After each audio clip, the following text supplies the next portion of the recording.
తింటే గారెలే తినాలి, వింటే భారతమే వినాలి. నమస్తే ఫ్రెండ్స్, మహాభారతం 9వ ఎపిసోడ్కి స్వాగతం. సో మహాభారతంలో ఇంపార్టెంట్ అయిన క్యారెక్టరు ద్రోణాచార్యుడు ముందు కృపాచార్యుడు పాండవులకి కౌరవులకి విలువిద్యలు అన్నీ నేర్పిస్తారు, అస్త్రశస్త్రాలు నేర్పిస్తారు. చాలా బాగుంటుంది. ఫస్ట్ ఒక లైక్ కొట్టి ముందుకెళ్ళండి, చాలా బాగుంటుంది. అయితే భీముడికి 1000 ఏనుగుల బలం వచ్చిందని చెప్పి ఈ గాంధారి, దుర్యోధనుడు, ఈ కౌరవులు చాలా బాధపడుతుంటారు. పాండవులు ఆనందిస్తారు, తమ్ముడికి చాలా శక్తులు వచ్చాయి, అన్నయ్యకి చాలా శక్తులు వచ్చాయి. అయితే ఆ దుర్యోధనుడు చాలా బాధపడుతుంటే శకునిమామ వచ్చి అంటారు, బాధపడకు అల్లుడా, నేనున్నాను కదా. గాంధారికి చెప్తాడు, భీముడిని మించిన శక్తివంతుణ్ణి నా అల్లుడిని చేస్తాను, నీకు మాటిస్తున్నాను. రాబోయే పౌర్ణమికి వజ్ర కటక అంటే వజ్రం కన్నా ప్రపంచంలో గట్టిదైనది ఏంది? వజ్రం అని అంటారు. వజ్రతుల్యం చేస్తాను, మా బాడీని వజ్రతుల్యం చేస్తాను, దీనికోసం అఘోరాలని, రాక్షసుల్ని అందరినీ పిలుస్తానని చెప్పి మాట ఇచ్చేసి వెళ్ళిపోతాడు. ఎవరు? మన శకునిమామ. అయితే ఇంతలోనే ధృతరాష్ట్రుడు మీటింగ్ పెడతారు, సభా మీటింగ్ పెట్టి అందరిని అడుగుతుంటారు, అసలు విదేశాల్లో దేశాల్లో ఏం జరుగుతుందో కథ ఏంటి, అసలు చర్చించుకోవాలి కదా మహారాజు అన్నప్పుడు. అప్పుడు విదురుడు చెప్తాడు, పక్కన గోకులం ఉంది కదా, గోకులంలో ఒక అబ్బాయి ఒక రాక్షసుని చంపేశారట అంటారు. అప్పుడు ధృతరాష్ట్రుడు అంటారు, ఆయన పేరేంటంటే శ్రీకృష్ణుడు అంట, సాక్షాత్తు విష్ణుమూర్తి అవతారం అంట, తర్వాతలో ఆయన కంసుని కూడా ఆయనే చంపేస్తారంట. అంటే అమ్మ బాబు, శ్రీకృష్ణుడా మన హస్తునికి ఆహ్వానించాలని. అంటే వరుస తెలీదు, పాండవులకి చుట్టాలు అవుతారనేసి. పాండవులకి కుంతీదేవికి అదైతే అన్నయ్య కొడుకే కదా, మేనత్ కదా. సో అది తెలియక ఆహ్వానిద్దాం, మన సైడ్ తిప్పుకుందాం అన్న ప్లాన్లో ఉంటారు ధృతరాష్ట్రుడు. అయిపోయింది కదా.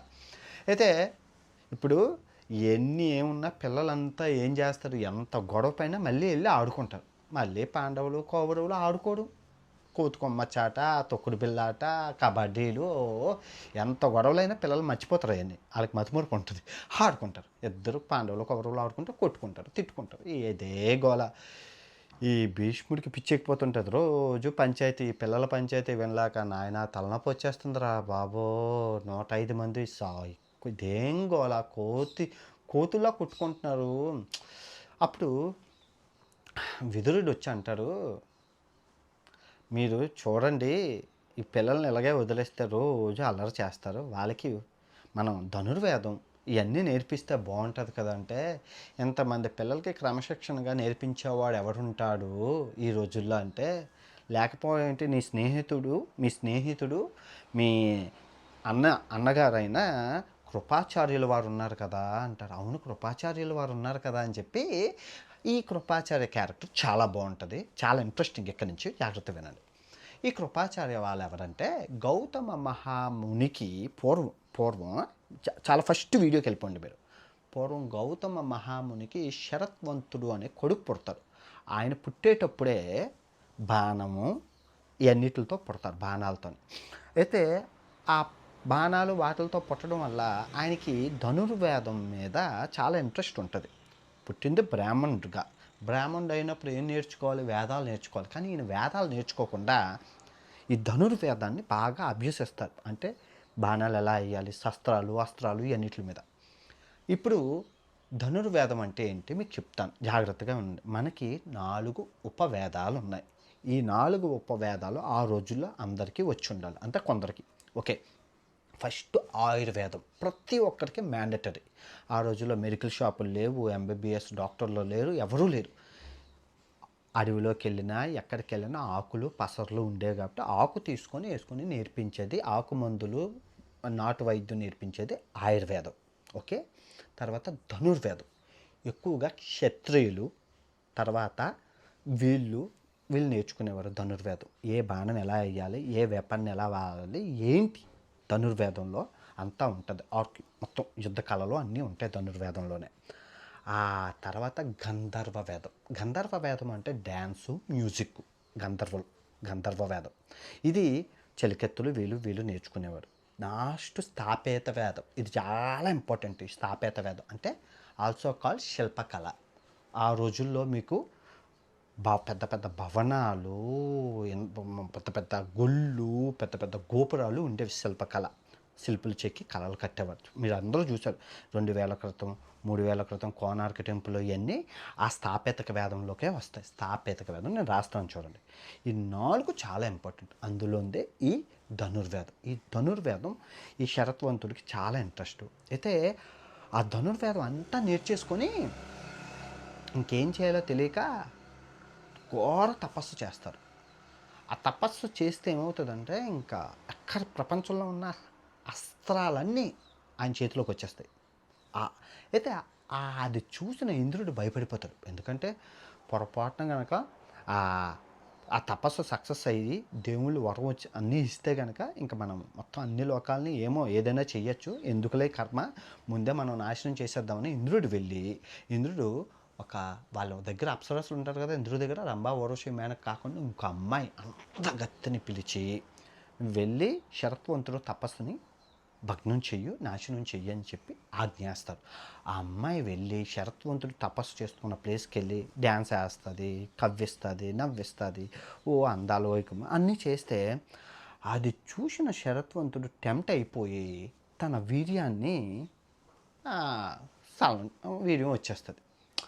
అంటే చూడండి, తపస్సు అంత చేస్తున్నాడు, అన్ని సంవత్సరాల నుంచి చేస్తున్నాడు, అమ్మాయిని చూసరికి టెంప్ట్ అయిపోయి ఇది అయిపోయింది, కాన్సన్ట్రేషన్ దెబ్బతింది. అయితే ఆ వీర్యం ఆ పక్కనే ఉన్న పొదల్లోని పడిపోతుంది.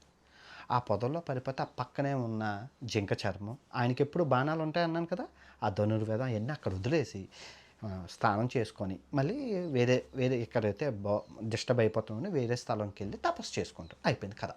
అయితే చూడండి, ఆ ప్రకృతి మెరుపులు, ప్రకృతి ఎంతో, ఎందుకంటే ఆయన పెద్ద ముని కదా, అందుకు ఆ వీర్యం కమల పిల్లల్లా తయారైపోయి ఒక బాబు ఒక పాప అక్కడ ఉంటారు.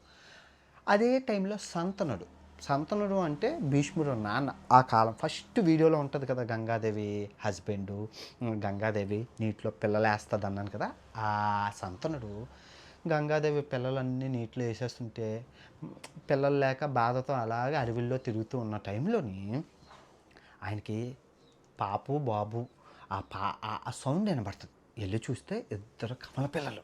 ఆ కమల పిల్లలు తీసేసుకొని దేవుని, అంటే పిల్లలు లేని నాకు పిల్లల్ని ఇచ్చాడు, దేవుని కృపతో దొరికారు కాబట్టి మగబాబుకి కృప, ఆడపాపకి కృపి అని పెట్టుకుని. ఎందుకంటే కమల పిల్లలకి ఎప్పుడు పేర్లన్నీ పక్కనే ఉండాలి. కృపి అని పెట్టుకొని పెంచుకుంటుంటే ఇంతలోని పెరిగి పెద్దవాళ్ళు అయ్యాక శరత్వంతుడు మళ్ళీ అలా దేశాలు తిరుగుతున్నప్పుడు హస్తినికి వచ్చి ఆ బాణం, ఆ జింక చర్మం వాడు ఆడుకుంటూ ఉంటాడు. అది చూసి వీళ్ళు నా పిల్లలేనండి మహారాజా, సంతన మహారాజా, వాళ్ళు నా పిల్లలే, పాపను మీరు జాగ్రత్తగా చూసుకొని పెంచండి, కానీ బాబుని నాకు ఇస్తే నాకు చిన్నప్పటి నుంచి ధనుర్వేదంలోని అస్త్రశస్త్రాలు అవన్నీ వచ్చు, అవన్నీ మా వాడికి నేర్పుతాను, వాడు మళ్ళీ మీకు వచ్చి మీ రాజ్యానికి ఉపయోగపడతాడు, ఇస్తారా అంటే మీ కొడుకుని మీరు తీసుకెళ్ళండి, ఎందుకంటే తండ్రి కన్నా గురువు ఈ ప్రపంచంలో ఎవ్వరూ ఉండరు, ఫస్ట్ టీచర్ మనకి ఫాదరే కదా, అన్నీ నేర్పిస్తారు కాబట్టి పంపిస్తారు.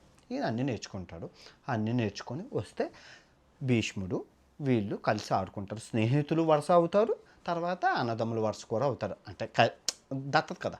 అయితే ఆ విధంగా ఆయన ఆ హస్తినకి అక్కడ రాజుగురు, ధనుర్వేదంలో రాజుగురువుగా నియమించబడతారు. అయిపోయింది, అది కథ. ఓకే, ఇప్పుడు ఆయన గుర్తు చేస్తారు విదురుడు, ఆయన కృపాచార్యని పిలిపించాడంటే ఆ కృపాచార్య వచ్చి పిల్లలందరికీ నేర్పించడానికి అంగీకరిస్తారు. కృపాచార్య అంగీకరిస్తే ఏమవుతుందంటే పాండవులందరూ కౌరవులందరినీ రమ్మని అంటాడు భీష్ముడు. అందరూ వస్తారు. వచ్చాక పిల్లలారా ఈ రోజు నుంచి మీరు ఆటలు కట్టి పెట్టాలి, మీకు ధనుర్వేదం, అన్ని బాణాలు వేయడం, యుద్ధ కళలు అన్నీ నేర్పిస్తారు మన కృపాచార్యుల వారు, ఆశీర్వాదం తీసుకొని నమస్కరించండి అంటే అందరూ వచ్చి వాళ్ళ పేర్లు చెప్పి నమస్కరించి నాకు ఎవరెవరికి ఏంటేంటి ఇంట్రెస్ట్ రాసుకొని తెలుసుకొని ఆ విద్యను నేర్పించడానికి ఆయన అంగీకరిస్తాడు. ఆయన అన్నీ నేర్పిస్తూ ఉంటాడు, అంత బాగానే ఉంటుంది. అయితే ఇక్కడ మీరు నోటీస్ చేయాల్సింది అంటే అన్నీ నేర్పిస్తూ ఉంటాడు, బాగానే ఉంటుంది. ఎందుకంటే పిల్లలకి అల్లరి చేస్తే ఏమని అంటారు, మనం అరే తీసుకెళ్ళి స్కూల్లో పారేయండి రా అంటారు, అంతేనా, స్కూల్లో పారేయండి రా అంటారు. అది సో అది జరిగిన కథ. సో కృపాచార్యుడు ఏంటి పాండవులు కౌరవులకి ఫస్ట్ టీచరు. సో మరి ఆ కృపి ఏమైంది అనేది చెప్తాను నెక్స్ట్ వీడియోలోని. ఆ కృపి అనేది ఎవరో, ఈ కృపాచార్యుడు కృపి ఎవరో కాదు, ద్రోణాచార్యుడు బావగారే ఈ కృపి, ఆమె కృపాచార్యుడు. ఆ కృపి అనేది ద్రోణాచార్యుడు వైఫ్ అయింది, పెళ్ళమైంది, అశ్వత్థామ తల్లి అయింది. ఓకే, అవన్నీ నెక్స్ట్ వీడియోలో మీకు వస్తాయి, మీకు బాగుంటుంది. ఓకే, ఫైనల్గా ఈ కథ నీతేంటి చెప్పండి ఎవరైనా. ఫస్ట్ మనం ఒక లక్ష్యం పెట్టుకుంటాం. ఈ రోజుల్లో చాలామంది టీనేజర్స్ నేను సైంటిస్ట్ అవ్వాలి, నేను పైలట్ అవ్వాలి, నేను ఆర్మీలో ఆఫీసర్ అవ్వాలి, నేను ఒలింపిక్ మెడల్ బాక్సర్ అవ్వాలి, ఆర్కియాలజీ అవ్వాలి, ఇవ్వాలి కళలకు అంటారు, ప్రాక్టీస్ చేస్తారు, బాగానే ఉంటుంది, తప్పులేదు, ట్రావెలర్ అవ్వాలని. కానీ ఆ ప్రాక్టీస్ చేస్తున్న సమయంలో అమ్మాయి కనబడుతుంది, వెంటనే లవ్లో పడిపోతారు. ఇప్పుడు అమ్మాయిలకి అవన్నీ పట్టింపులు ఉండవు, వాళ్ళకి కావాల్సింది ప్రేమ అంతే. ఆ ప్రేమ ఇచ్చేస్తారు, పుచ్చేసుకుంటారు, అయిపోద్ది. కానీ నాశనం అయిపోయేది నువ్వే కదా, నీ కెరియర్ పోతుంది కదా. ఇప్పుడు రాత్రి 8 గంటలకు పడుకొని పొద్దున్న 5 గంటలు లేలి బాక్సింగ్ ప్రాక్టీస్ చేయాలి, క్రికెట్ ప్రాక్టీస్ చేయాలి. నువ్వు అవన్నీ పక్కన పెట్టి రాత్రి 1 గంట వరకు దాంతో ఐ లవ్ యూ, ఏం కూర తిన్నావు, ఏం మటన్ తిన్నావు, మీ నాన్నగారు ఏది తెచ్చారు, మీ అమ్మ ఏం తెచ్చి, మీ అత్తగారు ఏది తెచ్చారు, అవన్నీ సొలుకోబులు వేసుకొని రాత్రి 1 గంట 2కి పడుకొని పొద్దున్న నువ్వు 5 గంటలకు వెళ్ళాల్సిన ప్రాక్టీస్ని అటకెక్కించి 10 గంటలకు తను పెట్టుకుని ఇంకా ప్రాక్టీస్ ఎవరు చేస్తే నీకు మెడలేవు, నీ కెరీర్ ఎలా బాగుపడుతుంది. సో లవ్వు పువ్వు అనేది లేవు, అంత ఫేక్. మీరు ఆ లవ్వులు పువ్వులు పక్కన పెట్టి మీ కెరీర్ మీద కాన్సన్ట్రేషన్ చెయ్యి, సక్సెస్ వచ్చాక అప్పుడు లవ్వులు పువ్వులు చేసుకోండి. అది ఈ నీతి కథ, బాగుందా? సో రేపు ద్రోణాచార్యుడు, ఏకలవ్యుడు, కర్ణుడు, అర్జునుడు, తోపులంతా రేపు వీడియోలో మీకు వస్తారు. కృపాచార్యుడు ఎంట్రీ ద్రోణాచార్యుడు ఎంట్రీకి ముందు ఉంటుంది కాబట్టి చెప్పాల్సి వచ్చింది. బాగున్నదే. ఈ వీడియోలో మీకు వేదాల గురించి చెప్పాను, 4 ఉపవేదాలు చాలా ఇంపార్టెంట్, 4 ఉపవేదాలు. బాగుంది కదా. ఓకే, మళ్ళీ కృష్ణుడు కూడా గురించి కూడా చెప్పాను. రేపు తిరిగి మరో మంచి వీడియోతో కలుసుకుందాం. ఇట్లు మీ ప్రపంచ యాత్రికుడు. జై హింద్.